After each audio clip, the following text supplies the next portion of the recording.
అందరూ ఎలా ఉన్నారు? నేనైతే చాలా అంటే చాలా బాగున్నాను. అండ్ మీరు చాలా బాగున్నారని అనుకుంటున్నాను. ఈ వీడియోలో నేనైతే ఆల్మోస్ట్ మీరు తమిళ చూసే ఉంటారు. నా ప్రెగ్నెన్సీ జర్నీ గురించి నేను చెప్దామని వీడియో చేస్తున్నాను. నేను ఇంతవరకు ఎవరికి చెప్పలేదన్నమాట. అంటే ఎవరికి చెప్పలేదు ఏంటంటే సోషల్ మీడియాలో ఇంకా నేను పెట్టలేదు. ఇన్స్టాగ్రామ్లో ఒక పోస్ట్ పెట్టాను, అది కూడా 6 మంత్లో అనుకుంటా పెట్టాను. అండ్ యూట్యూబ్లో అయినా పెట్టలేను, కొంచెం భయం వేసింది అనమాట పెట్టడానికి. సో 3rd ట్రైమిస్టర్ వచ్చాక పెడదామని చెప్పేసి వీడియో లాగాను. 3rd ట్రైమిస్టర్ ఆల్మోస్ట్ నాకు 7th మంత్ రన్ అవుతుంది అనమాట. మొన్న ఒక షార్ట్ అయితే పెట్టాను. సో ఇప్పుడు ఇవి చేద్దామని చెప్పేసి వీడియో చేస్తున్నాను అనమాట. నా ప్రెగ్నెన్సీ కన్ఫర్మ్ అయింది మాత్రం ఏప్రిల్లో అనమాట. ఏప్రిల్లో కన్ఫర్మ్ అయింది. నా లాస్ట్ పీరియడ్ వచ్చేసి March 26 లాస్ట్ పీరియడ్ అనమాట. దాని తర్వాత అండ్ ప్రెగ్నెన్సీ కన్ఫర్మ్ అంటే మనకి ఏదైతే పీరియడ్స్ పైన తెలుస్తుంది కదా మనం ప్రెగ్నెంట్ అని చెప్పేసి. బట్ నాకు మాత్రం అంతకు ముందే కొంచెం అంటే పీరియడ్స్ లాస్ట్ పీరియడ్ March 26 కదా, 26 నుంచి 21 డేస్ తర్వాత నుంచి నాకు సిమ్టమ్స్ అనేది కనిపించాయి అనమాట. అంటే పీరియడ్స్ స్కిప్ అవ్వక ముందు నుంచి నాకు నా బాడీలో అనేది చేంజెస్ అనిపించింది. అందుకనే నేను అంటే ప్రెగ్నెన్సీ ముందే మనకి ఇలా సిమ్టమ్స్ వస్తాయని చెప్పేసి నేను ఎలా అనిపించింది నాకు, అండ్ మీకు కూడా ఈ వీడియో హెల్ప్ అవుతుందని చెప్పేసి ఈ వీడియో చేస్తున్నాను. అండ్ ఓకే, ఇంకెందుకు లెట్స్ గెట్ స్టార్టెడ్. ఓకే, చెప్పినట్టుగా March 26 అయితే నా లాస్ట్ పీరియడ్ వచ్చింది. నాకు లాస్ట్ పీరియడ్ అన్నప్పుడు ఆల్మోస్ట్ కొంతమంది 5 డేస్ ఉంటుంది కదా, నాకైతే సైకిల్ వచ్చి 3 డేస్ ఉంటుంది. సో 3 డేస్తోనే నాకు మొత్తం క్లోజ్ అయిపోతుంది అనమాట. బ్లీడింగ్ అంతా 3 డేస్ అవుతాయి. అయిపోతుంది మరి 21st రోజు పీరియడ్స్ అయిపోయినాక 21st డేకి నా బాడీలో change in sense stomach pain బాగా వచ్చేదన్నమాట నాకు. అంటే ఉత్తప్పుడు మామూలుగా వస్తుంది, బికాస్ కొంత అండర్ వెయిట్ చేస్తుంది. సో వీడి వస్తుంటుంది అప్పుడు అందులో సమ్మర్ అంటే ఏప్రిల్లో మనం వచ్చేసాం అనమాట. సమ్మర్ స్టార్ట్ అయిపోయింది. అప్పుడు మా తాతయ్య చనిపోవడం అనేది జరిగింది కాబట్టి మనకి. ఇంకొకటి ఏంటంటే నాకు ఇర్రెగ్యులర్ పీరియడ్స్ అనమాట. ఇర్రెగ్యులర్ పీరియడ్స్ నాకు అంటే 2 monthsకి 3 monthsకి వచ్చేది. సో నాకు పీసీఓడి అయితే లేదు, డెఫినెట్గా నాకు పీసీఓడి లేదు. అండ్ థైరాయిడ్ కూడా లేదు. ఎందుకంటే నాకు ఇర్రెగ్యులర్ పీరియడ్స్ నా బాడీలో కొంచెం బ్లడ్ తక్కువ ఉంటుందని చెప్పేసి అండ్ ఐరన్ డెఫిషియన్సీ వల్ల నాకైతే పీరియడ్స్ అనేవి వచ్చేవి కాదు టైంకి. అంతేగాని పీసీఓడి అయితే నాకు లేదు. అయినా కానీ కొంచెం భయం వేసేది అనమాట.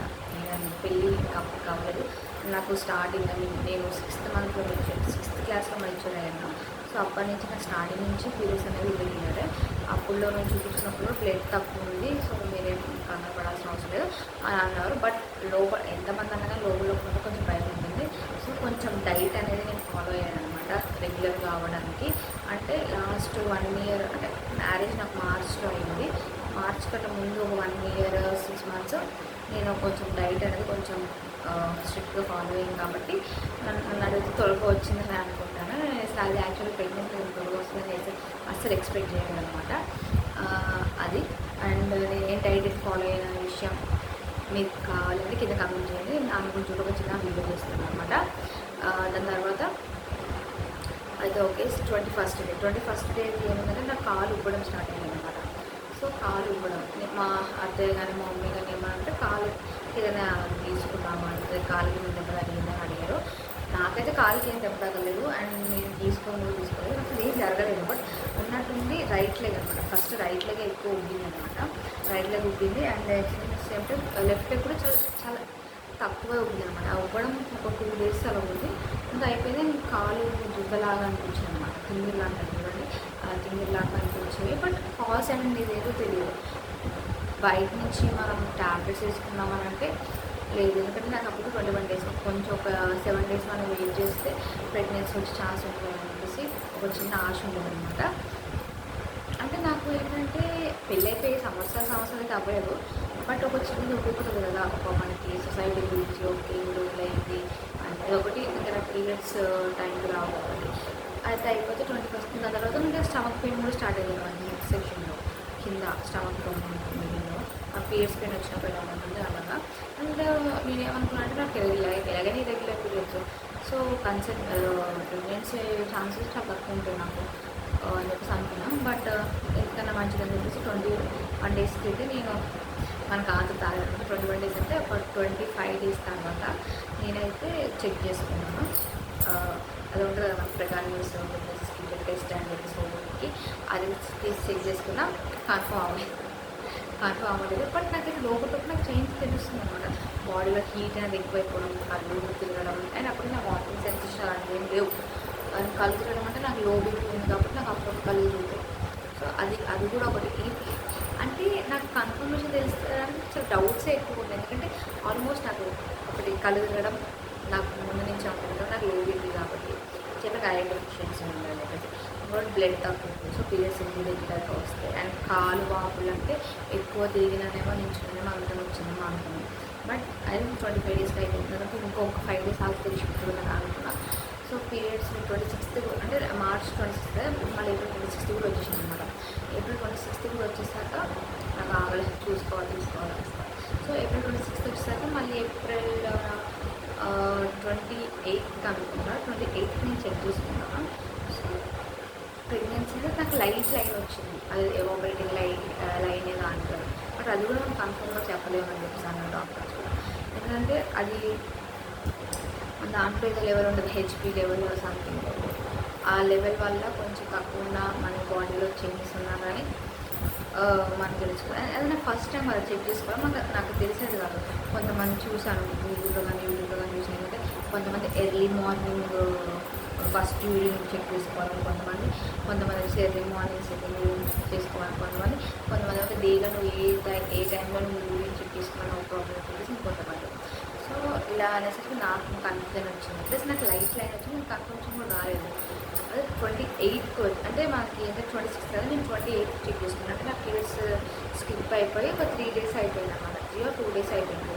సో 2 days అయిపోయాక నాకు తెలీదు, స్టమక్ అయితే పెయిన్ వస్తుంది, నాకు కాళ్ళు మొగ్గుతున్నాయి, మళ్ళీ తగ్గిందని చెప్పాను, మళ్ళీ ఇప్పుడు అసలు స్టమక్ పెయిన్ వస్తుంది. అండ్ తిన్నామంటే స్టమక్ డిస్కంఫర్ట్, అరిగేది కాదు తినేది కూడా.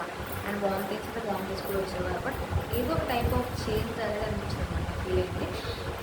అలాగే నాకు ఫస్ట్ తర్వాత 1 month అయిపోయినాక స్టమక్ పెయిన్ వస్తుంది తెలిసి డాక్టర్ దగ్గరికి వెళ్ళాక వాళ్ళు కూడా మళ్ళీ చెక్ చేశాను. అంటే నేను ఎప్పుడు వెళ్ళానంటే May 1st వెళ్ళాను డాక్టర్ దగ్గరికి.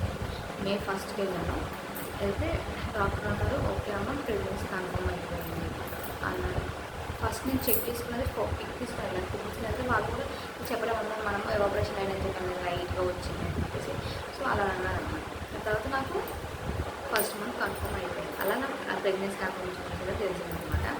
తెలిసినాక అప్పటికి కన్ఫర్మేషన్ లేదు, అంటే ఇంకా చుట్టాలు అప్పటికి మామూలుగా ఫస్ట్ ఆఫ్ ఆల్ విషయం చెప్పాను కానీ ఫస్ట్ నమ్మలేదు అనమాట. ఎందుకంటే నీకెందుకు వస్తుంది ఇప్పుడు, నీకు ఇర్రెగ్యులర్ పీరియడ్స్, సో అంత త్వరగా నీకు ప్రెగ్నెన్సీ ఛాన్స్ అయితే లేవు అని చెప్పేసి అన్నారు.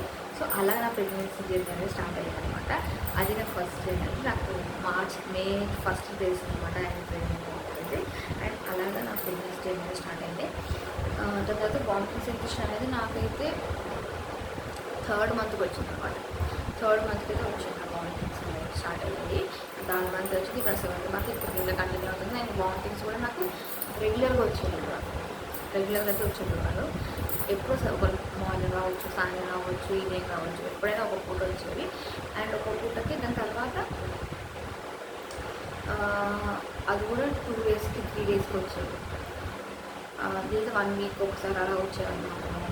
అండ్ స్టమక్ పెయిన్ మాత్రం పొద్దున్నాను గైస్, లిటరల్లీ నాకు full stomach pain. And stomach pain అనేది మన గూగుల్లో ఇన్స్టాగ్రామ్ అండ్ యూట్యూబ్లో చూస్తేనేమో వాళ్ళు ఎక్కువ ప్రెగ్నెన్సీ ఏమో అందుకే స్టమక్ పెయిన్ వస్తుంది ఏమో కొంతమంది అనేవారు కదా. కొంతమంది గ్యాస్ట్రిక్ ప్రాబ్లం వల్ల కూడా వస్తుంది అనుకుంటున్నారు. కొంతమంది ఎక్కువ తినేస్తున్నా డైజెషన్ అవ్వక నీకు స్టమక్ పెయిన్ వస్తుందని కొంతమంది. సో ఇవన్నీ నాకు అర్థం కాలేదన్నమాట. తర్వాత ఎక్టోపిక్ ప్రెగ్నెన్సీ అంటే ఒక ఫాలోపియన్ ట్యూబ్లో ఫామ్ అవుతుంది కదా, అదనమాట. ట్యూబ్లో ఫామ్ అవుతుంది. సో సూర్యుడు పంపుతాయి ల్యాప్రోస్కోపీ చేసి అది తీస్తారు. సో చాలా భయం వేసింది అనమాట ఎక్టోపిక్ ప్రెగ్నెన్సీ అన్నమాట. తర్వాత 3 మంత్స్ స్కానింగ్ వెళ్ళాము. స్కానింగ్ వెళ్ళినాక నో ప్రాబ్లం, అంత బాగానే ఉంది. ఫాలోపియన్ ట్యూబ్లో అదే ఎక్టోపిక్ ప్రెగ్నెన్సీ కాదు, ఫాలోపియన్ ట్యూబ్లో మామూలుగా అని చెప్పారు. So everything is good. But stomach pain అనేది నాకు ఇప్పటికీ ఉంది. అంటే స్టార్టింగ్ ఫ్రమ్ ఫస్ట్ మంత్ నుంచి 7th మంత్ రన్నింగ్ అవుతుంది. అప్పటి నుంచి ఇప్పటి వరకు నాకు స్టమక్ పెయిన్ ఉంది. అండ్ స్టమక్ పెయిన్ ఎందుకు ఉంది అంటే వన్ రీజన్ సోడియం కంటెంట్, ఉప్పు ఎక్కువ తిన్నా కానీ, కారం ఎక్కువ తిన్నా కానీ, మసాలా ఎక్కువ తిన్నా కానీ మనకి స్టమక్ పెయిన్ ఖచ్చితంగా వస్తుంది. అది తగ్గించుకోవాలి. అండ్ ఈ జనరేషన్లో మాత్రం నాకే కాదు చాలామంది నా చుట్టుపక్కల ఉన్న చాలామందికి స్టమక్ పెయిన్ అనేది కామన్. సో దాని గురించి మనం ఎక్కువ టెన్షన్ పడాల్సిన అవసరం లేదు అని నేను చెప్తాను. నా ఉద్దేశం, నా ఎక్స్పీరియన్స్ తోటి మీకు. అండ్ ఫస్ట్ అయితే క్లారిఫికేషన్ అయితే మనం ఫస్ట్ హార్ట్ బీట్ చెకింగ్ చేసుకున్నప్పుడు మనం అయితే ఫస్ట్ మన స్టమక్ పెయిన్ రాగానే first of all first month or second month ఈ 2 months మాత్రం మనం స్కానింగ్ చేసుకోవాలి పక్క. చేసుకున్నాక ఫర్దర్గా ఓకే బాగానే ఉంది అంటే వీ కెన్ ఓకే అమ్మా అని చెప్పేసి మనం ఊపిరి పీల్చుకోవచ్చు అనమాట. అది జరిగిందన్నమాట. స్టమక్ పెయిన్ నాకైతే ఉంది అదొకటి. కాలు ఇవ్వడం అంటే అప్పుడు దాని తర్వాత నాకు మళ్ళీ ఇంకొకటి ఏంటంటే ఫస్ట్ మంత్ తర్వాత నాకు స్టమక్ కాళ్ళు కూడా మొత్తం తగ్గిపోయింది అనమాట. కాలు అంత ఉబ్బట్లేదు. ఇప్పటికీ నాకు లేదు. అది 7th మంత్ వచ్చినప్పుడు కొంతమందికి ఉంటుంది అంటారు బట్ నాకైతే లేదు. అండ్ అప్పుడు వచ్చి పోయిందనమాట. సైన్ అంటారు కదా, సైన్స్ అని వచ్చి అప్పుడు లేదు అనమాట. అది అనమాట జరిగింది. అండ్ 7th మంత్ దాని తర్వాత వామిటింగ్స్, లో బీపీ అంటే నాకు నిన్న అంటే 7th మంత్ స్టార్ట్ అయింది అనుకున్నాను. అంటే 3rd trimester. బట్ నాకైతే తెలియదు. నా బాడీ ఇప్పుడు కళ్ళు తిరుగుతుంది అన్నమాట నాకు ఇప్పటికే. నేను వెళ్ళాము హార్ట్ బీట్. ఇంకా నాకు ఇంకోటి మూమెంట్స్ అనేవి చాలా స్లో ఉన్నాయి. నాకు చాలా స్లో ఉన్నాయని చెప్పేసి నేను వెళ్ళినప్పుడు బ్లడ్ టెస్ట్ చేసుకోవడానికి బాగానే ఉంది. ఓకే, ఇవన్నీ నేను మీకు నెక్స్ట్ వీడియో చెప్తున్నాను. అండ్ ఇదే అనమాట నా ప్రెగ్నెన్సీ ఎలా ఉంది, ప్రెగ్నెన్సీ ముందు నా సింటమ్స్ క్లారిటీగానే చెప్పాను అనుకుంటారా ఫస్ట్ వీడియో ఇది. సో ఏమైనా మిస్టేక్స్ ఉంటే ఐఎమ్ సారీ. అండ్ ఇంకేమైనా డౌట్స్ నాకు కమెంట్స్ సెక్షన్లో అడగండి, నేను చెప్తాను. అండ్ డాక్టర్ కూడా మా ఫ్యామిలీ అంటే నాకు మా వదిన వాళ్ళ ఆడుకోనమాట అలాగా. సో అలాగా నాకు డాక్టర్స్ కూడా ఫ్యామిలీ ఫ్రెండ్ కాబట్టి ఏమన్నా కానీ ఆవిడ తక్కువ ఫోన్ లేదని ఏమన్నా అంటే ఆవిడ నాకు చెప్తారు. సో ఇది జరిగింది. అండ్ ఇది నా ప్రెగ్నెన్సీ అంటే ఫస్ట్ మంత్ నుంచి 6th మంత్ వరకు జరిగింది అన్నమాట. నేను మొత్తం డీటెయిల్గా చెప్పలేదు బట్ అక్కడక్కడ చెప్పినాను. అండ్ అది అండ్ ఇంకా మీరు ప్రెగ్నెన్సీ అంటే నా ఐరన్ డెఫిషియన్సీ రెగ్యులర్ పీరియడ్స్ని ఎలా ట్రీట్ చేసుకున్నాను అని అంటే అది ఫుడ్ వల్ల నేను ట్రీట్ చేసుకున్నాను. అది ఫుడ్ సైకిల్ మొత్తం కావాలంటే కింద కమెంట్ చేయండి, నేను దాని గురించి మీకు ఎక్స్ప్లెయిన్ చేస్తాను. And this is it for the video.